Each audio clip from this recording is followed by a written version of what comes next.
అందరికీ శుభోదయం. నా పేరు బీనన్ని. నేను 12వ తరగతి ఎంపీసీ చదువుతున్నాను. మనం తీసుకున్న అంశంలో భాగంగా నా ఆలోచనలు మీతో పంచుకోవాలనుకుంటున్నాను. సుస్థిర అభివృద్ధి అంటే మనం తీసుకున్న నిర్ణయం ప్రస్తుత కాలం వారికి కాకుండా భవిష్యత్తు తరాల వారికి కూడా ఉపయోగపడాలి. మనం ఏదైనా నిర్ణయం తీసుకున్నప్పుడు ఒక తరానికైతే ఎలా ఉపయోగపడేలా తీసుకుంటామో, కానీ పర్యావరణ విషయంలో ఎందుకు అలా తీసుకోలేకపోతున్నాం? అసలు పర్యావరణ కాలుష్యానికి సగం కారణం మనమే అవుతున్నాం. ఎలా అంటే పేపర్ కవర్లకు బదులుగా ప్లాస్టిక్ కవర్లు, మట్టి బొమ్మలకు బదులుగా ప్యారిస్ బొమ్మలు వాడుతున్నాం. వాహనాలు వాడితే వాటిలో నుంచి వచ్చే పొగ అనేది మన ఆరోగ్యాన్ని పాడు చేస్తుందని తెలిసినా ఉపయోగిస్తున్నాం.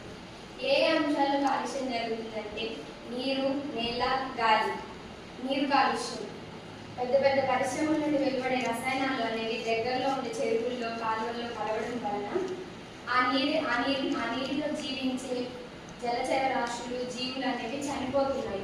అదే నీరు దగ్గరలో నదుల్లో కలవడం వలన ఆ నీరు మీద ఆధారపడి ఉన్న దగ్గరలోని ప్రాంత ప్రజలు ఆ నీరుని తాగి ప్రాణహానికి గురవుతున్నారు. ఉదాహరణకు వినాయకుడి నిమజ్జనం తర్వాత ఆ బొమ్మకు ఉండే రంగులు అనేవి రసాయనాలు అనేవి నీటిలో కరగడం వలన ఆ రసాయనాలు నీటిలో కరిగిన తర్వాత ఆ నీటిలో నివసించే జీవులు చనిపోవడానికి వాటి ప్రాణహానికి కారణమవుతుంది. ఇంకో వచ్చేసి నేల కాలుష్యం. రైతులు పంటలు పండించేటప్పుడు పెద్ద పెద్ద పరిశ్రమల నుంచి పంపించే సేంద్రియ ఎరువులు, పురుగు మందులు, భారీ లోహాలు, పారిశ్రామిక వ్యర్థాలు వాడటం వలన నేల తల్లి తన సారవంతాన్ని కోల్పోతుంది. మనం రసాయనాలు వాడకం తగ్గిస్తే ఇలానే వాడామనుకోండి భవిష్యత్తు తరాల వారికి సారవంతమైన నేలను అందించలేము. కాబట్టి నేల కాలుష్యాన్ని తగ్గించాలంటే సేంద్రియ వ్యవసాయాన్ని మనం ప్రోత్సహించాలి. సేంద్రియ వ్యవసాయం దిశగా మన అడుగు పడాలి. ఇంకా వచ్చేసి గాలి కాలుష్యం. పెద్ద పెద్ద పరిశ్రమల నుండి వెలువడే రసాయనాలు అనేవి గాలిలో కలవడం వలన ఆ దగ్గర ప్రాంతాల ప్రజలు అదే గాలిని పీల్చుకోవడం వలన వారికి హృదయ సంబంధిత వ్యాధులు, గుండె సంబంధిత వ్యాధులు వస్తున్నాయి. కాబట్టి కాలుష్య నియంత్రణ గురించి ప్రజలకు అవగాహన కలగాలి. అందరిలో ఇది చేయకూడదు, ఇది చేయాలి అనే ఆలోచన రావాలి. అందరినీ చైతన్యపరచాలి. ప్రభుత్వం నిబంధనలు పాటించాలి. మనం కాలుష్య నియంత్రణ నివారించాలంటే ఇవి పాటించాలి. ప్లాస్టిక్ వినియోగాన్ని తగ్గించాలి. ప్రకృతి మనకి ఇచ్చినది కానీ మనం భూమికి తీసుకొచ్చినది కానీ తిరిగి ప్రకృతిలో మమేకం అవ్వాలి. ఇది ప్రకృతి ధర్మం.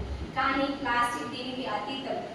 ప్లాస్టిక్ మన జీవన విధానంలో ఎంతలా అంతర్భాగమైందో మనందరికీ తెలుసు.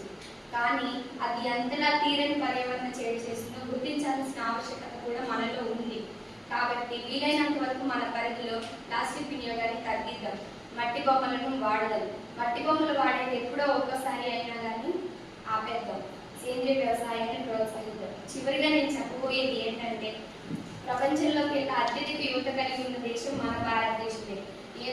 ఏదైనా పని చేయాలి అంటే యువత ఏదైనా అనుకుంటే సాధించలేనిది ఏదీ లేదు. కాబట్టి పర్యావరణ పరిరక్షణ దిశగా మన అడుగులేదు.